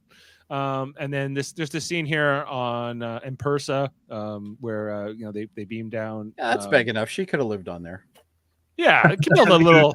Made her little house. Get a little tent and a sleeping bag until or You could something. put a hammock between those two. How about a houseboat? Yeah. Or Yeah, she the could sail changelings around could- and all the people. A the yacht. changelings could take turns turning into True. a house. Yep. There you do go. that. I just think, just one of them is a yacht, a luxury yacht, and she just sails around. They could just like be in a runabout in orbit. But Odo's you know? just kind of like, no, you can't stay. no. You should go. Yeah, we see that they're dying. That the Great Link is all green and turned off. And then there's this goodbye here between Odo and Kira, which Why didn't they I just think- put some chlorine in there? Odo's the chlorine. Oh, okay. His new name is Chlorine. And then Turns he out goes- that was the cure. It was chlorine the whole time. he puts himself into the tuxedo. He's literally a pool man. She says, "You always thought I looked good in a tuxedo," as he says goodbye to Kira forever, I guess, and it manages to cure the Great Link as the disease and the genocide is avoided here. I don't know about I you kept guys, waiting but I for think him it to looked pop better. out nude again. I think it looked better before the color of him was added. Maybe. So, like, I always wonder, like, this entire planet is covered by the Great Link, except for this one little rock. Well, they Or have is to it- have somewhere to teleport in. Yeah, I guess so. Anyway, then back on Deep Space Nine, we see Nog has been promoted to lieutenant, junior good. grade. That's very fast. He's only been he was a cadet for basically 2 years. He was an ensign for basically a year, and now he's and now he outranks Harry Kim. Yeah, like Harry Kim. Everybody outranks Harry Kim. Even Dog. Well, that's what happens when you go to the Delta Quadrant. I And still would've liked to see- Janeway's your captain. I still would have liked to see Nerys in a Starfleet uniform going forward. Yeah, I would have rather left her in the commander's uniform. You'd already made the switch. To put her back in the Bajoran militia didn't make a lot of sense to me. But Jameel said the same thing I did. Should have did that thumbs up when he was leaving. yeah, when he's going into the Great Lake. Yeah. Now I know why you cry. So Kira is now the commander of the station, and or the colonel of the station, I guess. And then there's a final thing here with Ezri and Bashir. I don't have a great screenshot for it, but basically it's like them, like, let's go to the holodeck tonight, but we can't go to the Alamo because that's where me and Miles went. So we have to go to the Battle of Thermopylae instead and fight the Spartans or whatever, or something. And like lose. This is And for the first time, they didn't drive me nuts. This is it. This was fine. This is fine. Yeah. That's because she needed O'Brien out of the picture. Yeah. So Bashir and Ezri stayed on the station along with Kira and Quark and Nog. Yep. I guess. So anyway, but yeah. Quark's selling. I like this. This was good. What's his name? Morn. He's selling him like hair growth. I was hoping they would get Morn to at least say something. That would have been neat. Give him a final saying. And Kira goes, "What is this? You're taking bets on who will be the new Kai?" Well, I don't like it. Quark says, "Cisco let me run bets." He goes, "Well, not me. It's against Bajoran religion or something, and I'm going to run this station even tougher than Cisco ever did." Bajorans suck. Quark's like, "Fine, whatever. I'm good with it." He's going to do it anyway. Let's be honest. Yeah, he's like, "I'll just do it under your nose." Like, who's the new security chief going to be without Odo? Probably someone better. Well, that would be hard. More murders will get solved. They should have just kept fucking Worf. At least he was somewhat useful. Yeah, as a he knew how to security do officer. it, kind of. But anyway, that's our goodbye to Quark. Kira notices Jake up in the upper promenade, looking out the window at the wormhole. I guess Right. where his dad. I wonder his if Dad will call. Yeah, his dad Yeah. gonna call today.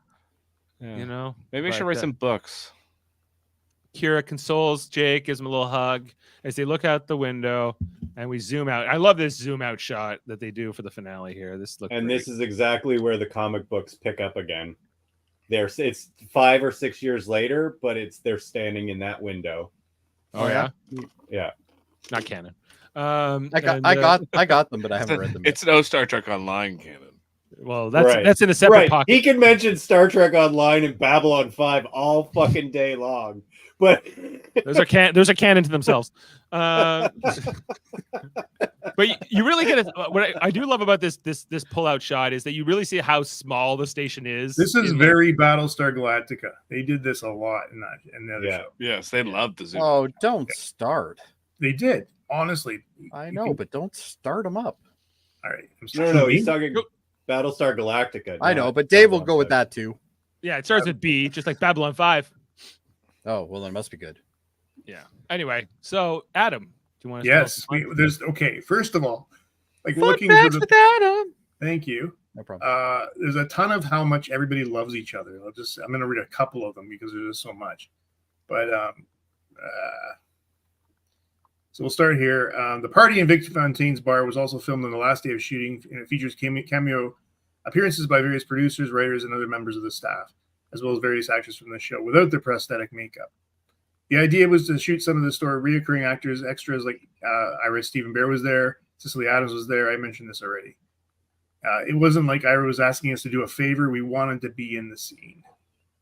So I'm glad. Like, it's nice for. I think that's more for the people on the set than it is for the audience. You know, but it's good. It didn't add much to it. That's for sure. you don't think so? No.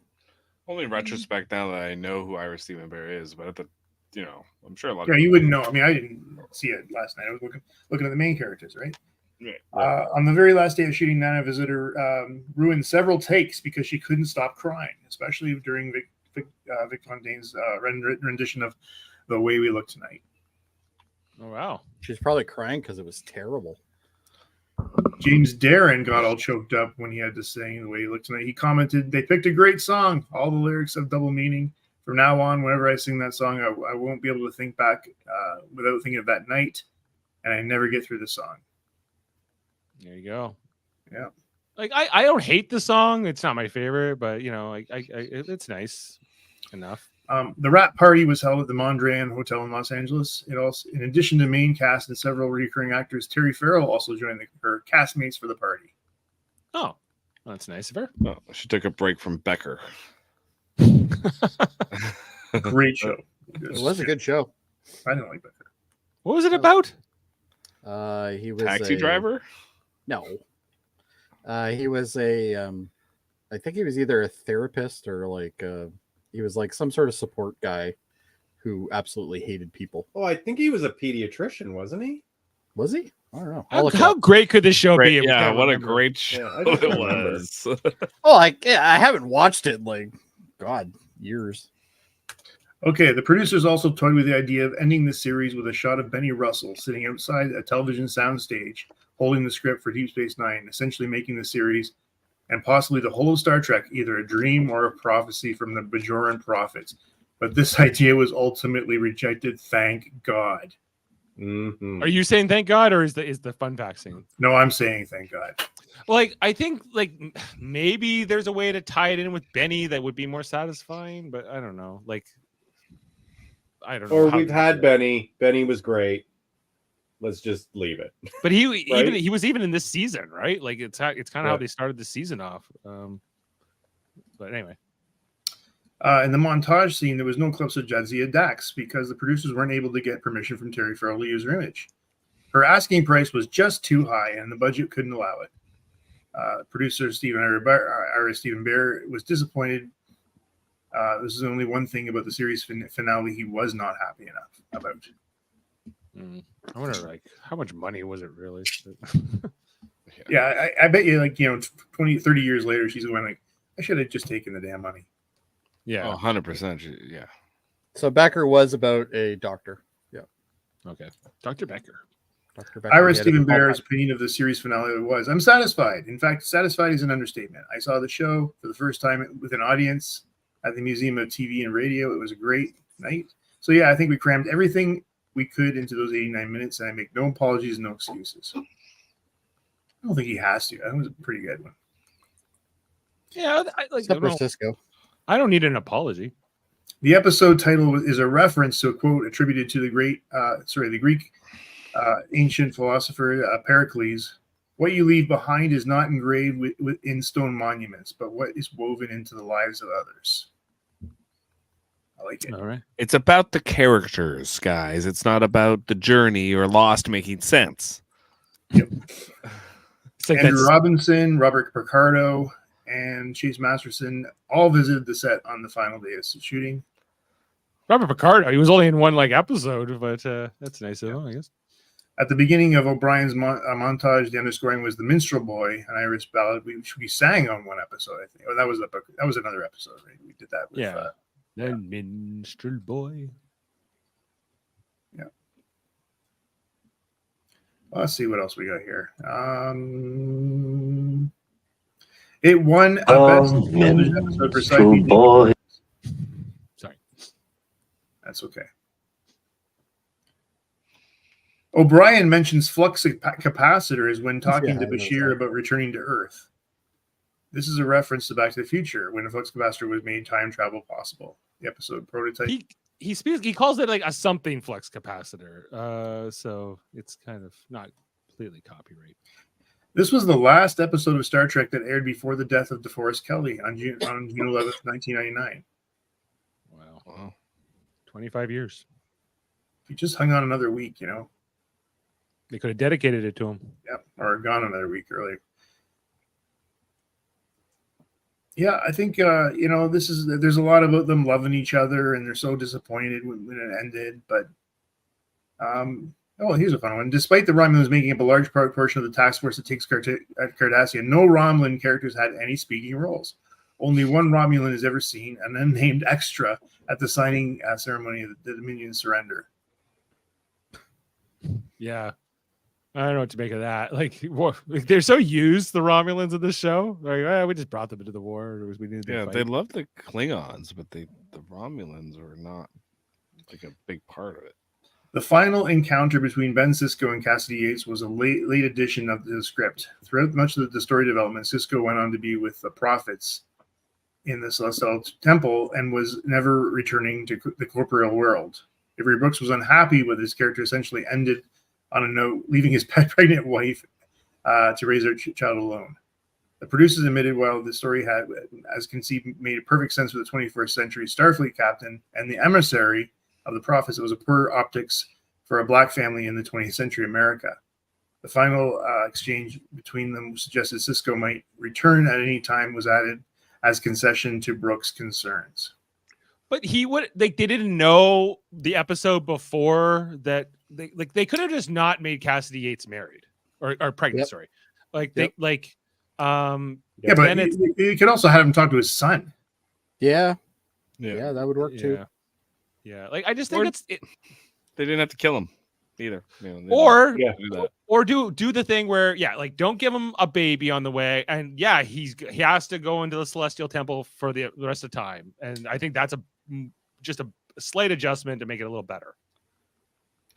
Yeah. Apart from Worf, who originated as a main character in The Next Generation and would appear in with his Next Generation castmates in Nemesis and Star Trek Picard Season 3, this is the final canonical live-action appearance of all Star Trek Deep Space Nine characters. This includes Miles O'Brien, Keiko, Molly O'Brien, who became supporting actors on Next Generation. Several cast members would lend their voices to Star Trek video games and make appearances as themselves in documentaries about the series. A few supporting actors would appear in further installments of Star Trek franchise, but as different characters from those portrayed as on Deep Space Nine. And there you go. So that was that. Canon, Dave. Yeah. Well, you know what's not canon? What? Andrew Robinson's novel, A Stitch in Time. That's comments for Davan. Is Davan watching? Probably. Or he will later. Is that the end of the fun facts, Adam? I think I'm going to wrap it up there. Yep. Okay. Well, thank you, Adam. And sorry to Harry Kim. Yeah, that's right, Norman. He's not going to get it. Okay, guys. Well, for the last time ever here on Deep Space Nine, let's rate this up. Okay, so I don't know if you want to rate these two episodes differently because technically it's one episode, and if you just want to give the same score, that's fine. If you want to give two different scores, that's fine too. So, but Well, sorry, I missed one. I've lost it in my flow here, but they actually made an intentional, script that had the Dominion War ending because they didn't want just the Dominion War to be the focus of this episode. They wanted to bring it back to Deep Space Nine because it was a bigger story. So I think they did a pretty good job. So I think we should rate them separately. okay. Well, then that's what we're gonna do then, or no, whatever. But Jeff, you're up first. Oh, okay. First part like 9.5. Okay. Oh, Second part 7. okay. So Jeff does feel like these are different. Yeah, like I'm kind of with you where I feel like the first hour is great, and then the second hour is a lot of montages, singing, kind of goodbye scenes, and so I'm probably a 10 for part 1, and I think I'm more of like a 8.5 for part 2. Jaemeel, if you're listening, please give us a rating. But Jody, you're up next. I'm gonna give, the first half. I'll do a 9 on that. The second half definitely is very weak, and actually it brings down part of it. I'm gonna go as low as a 6. I think the second half is just meh. Okay, Adam, you're up next. I'm giving the first half a 10. I really enjoyed the first half. And I'm going to say 8 for the second half. Cool. Kevin? 10s across the fucking board. Are you complaining that the finale has too many goodbyes and too many fucking songs and montages? What are you expecting? That's what you're getting. Did you get a And- lot of those? And Davan is 10 across the board. Did you Yeah. get a lot of, in the TNG finale? Is there a lot of montages and? No No. montages. No long goodbyes. No, I don't even remember there being singing in it. But let's No, just you assume know what? How Deep Space or Next Gen ended great around the poker table aces. We know. it was a Right. it's a better finale. Yeah, totally. So I'd say like let's assume Davin's giving 10. Oh and yeah, 10. he's giving 10. That's good. So 9 point. He might give 11. 10 for It's Davan. Davan. His average, everything. Davan look at out 10's Kevin. oh yeah, Oh, yeah. okay. Oh well, that isn't hard. Yeah. Davin gets on me about my Discovery ratings a lot, but because he likes Deep Space Nine way more than he likes Discovery. I hope he never looks for consistency between shows for me. I do Yeah. everyone individually. Me too. Davin's he kept saying like our Enterprise we can't rate Enterprise like we would rate Deep Space Nine. I go, why not? Like they're both TV shows and they're Star Trek and they're mostly made in the same time period. So I think they're very comparable. Anyway, so we're averaging 9.8 for part 1, 8.3 for part 2. And I don't know what that would work out to, but it's it's probably like we're probably averaging a 9 out of 10 for combined. This has an 8.9 on IMDb, so just about that. Both episodes directed by Alan Croker, both episodes written by Ira Stephen Bear and Hans Beimler, who are, let's face it, we're kind of hit and miss sometimes. And yeah, that's the end, guys, of Deep Space Nine. So we'll talk more about the full ratings and analyzing every season and everything else. But just to wrap up season 7 here, our average was 7.4 for the whole season. So which was less than season 6, which was a 7.6. So you can really see that for us and the way we rated these episodes. There was that peak there in season 5. There's almost like a crescendo from season 3 into 4 and 5. And then it's kind of almost like it's the downhill of the roller coaster as we go into 6 and 7, more or less. Although, there's obviously some great episodes and bad episodes mixed. 5 is really great. 5 is where like the Jem'Hadar are dangerous and scary. Yeah. Right. Yeah. And you lose a lot of that because I think for good reasons in some ways, because they wanted to focus on other characters or this or that. But I feel like with the momentum of the show, where I thought they were going isn't quite where we end up by the end of it. So anyway, all of that aside, that's guys, that's the ratings. 4 years later, we did it. Well, most of you guys did it. I didn't do it. Yeah. I did 1 year. So yeah, you were the Ezri of Deep Space Nine. I'm the We were Ezra. both Ezri of Deep Space Nine. I was here for 7 as well. yeah, you're just here for season. Was there any other? We were busy watching a different show, so we have excuses. Becker? Well, absolutely. Hey, stay tuned. We might do a Becker rewatch. No, I'm just kidding. We're never doing that.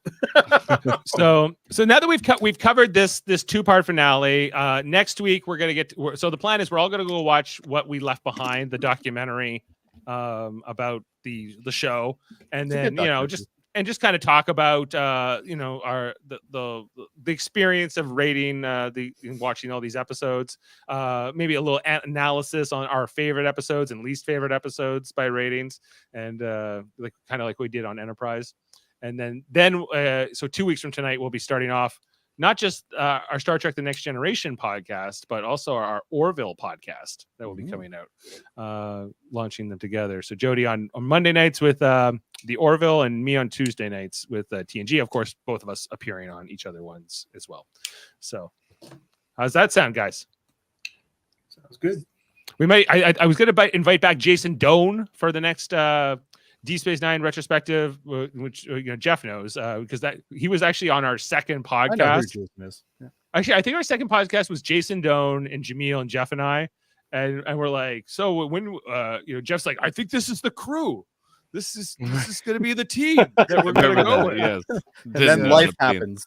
Yeah, that didn't quite end up being quite the team, but since he was there, and of course Jaemeel, who did a lot of this with us, especially in the earlier seasons, we'll hopefully get him back, and everyone talk about that next week. But yeah, Jason Doan was someone we left behind.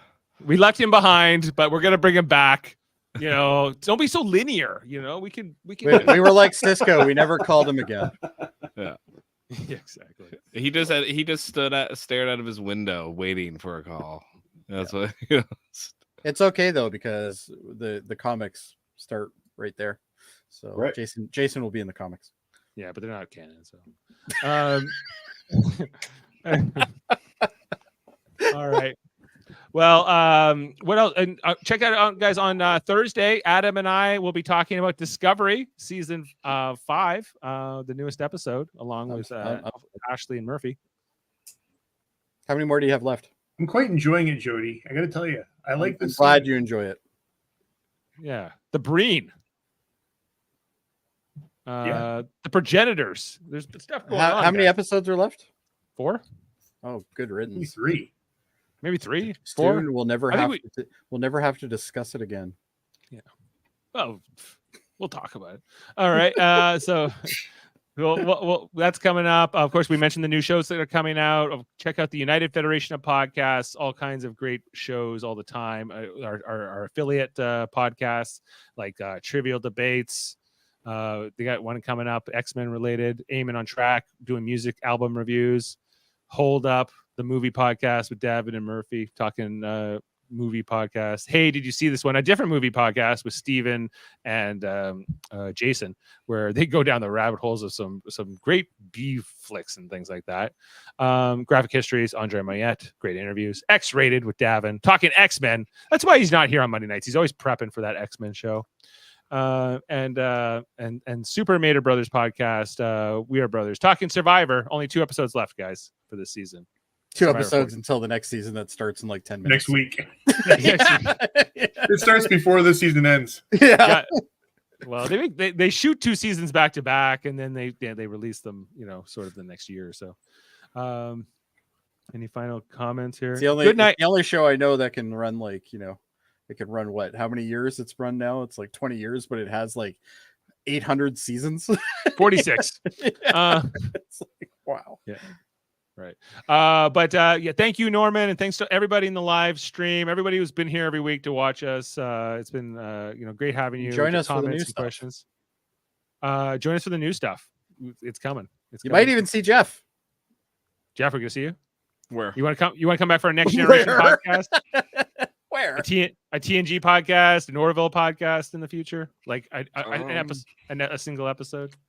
That could be arranged. Okay, well, right. I'll talk to your agent. There's not enough Jeff on this channel anymore. We gotta get more Jeff. Yeah, you need more Jeff in your life, don't you? I always need more Jeff in my life. All right. Well, guys, thanks for being with us tonight. Thanks to everyone. Thanks for the longer podcast tonight. It took us a while to get through it, but I'm glad we did. And we'll I know it's not everyone's favorite, but it will be how we'll close out the show. See you next time, everybody.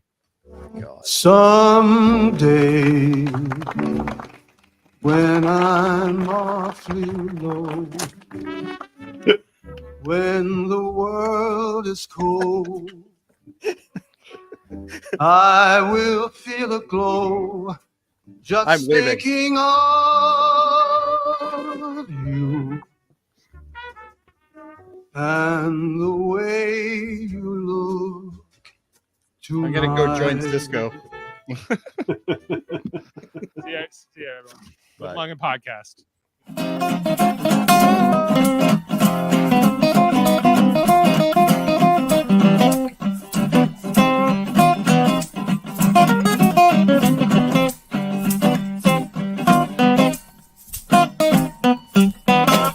Now let's get out of here.